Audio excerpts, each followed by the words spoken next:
અમારા આગથરા પોલીસ સ્ટેશનના વિસ્તારની અંદર આવેલું જસરા ગામ છે, જેનું એક આજે છે એનો સીમાડો છે. ખેતરની અંદર ઘર બનાવેલું છે અને આની અંદર વરદાજી મોતીજી પટેલ કે જે અમારા એક પોલીસ ઇન્સ્પેક્ટરના પિતાશ્રી પણ છે, તેમના માતાનું અને તેમના પિતાનું આ બંનેનું જે છે એ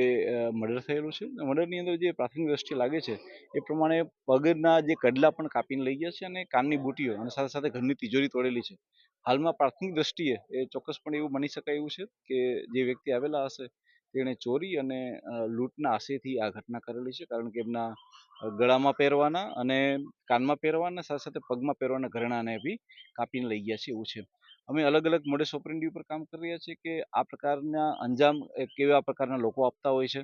એવી કઈ ગેંગો હોય છે કે જે કોઈ એવા વિસ્તારમાંથી આવતી હોય છે કે જે આ પ્રકારનો અંજામ આપતી હોય છે, એની પર કામ કરી રહ્યા છે. હાલમાં અમારી એફએસએલની ટીમ અને અમારી ડોગ સ્કોડની ટીમ પણ આવી ગઈ છે કે જે ડોગની ટીમ જે છે એ અલગ અલગ શોધી રહી છે કે કઈ દિશામાંથી આવા જે છે એ લોકો આવ્યા હશે. અમે તમામ એંગલો ઉપર વર્ક રાખીને કામ કરી રહ્યા છીએ અને મને વિશ્વાસ છે કે અમારી એલસીબી એસઓજી અને અમારી સ્થાનિક ટીમ જો છે એ ટૂંક જ સમયમાં આ હત્યાના ભેદને ઉકેલી નાખશે.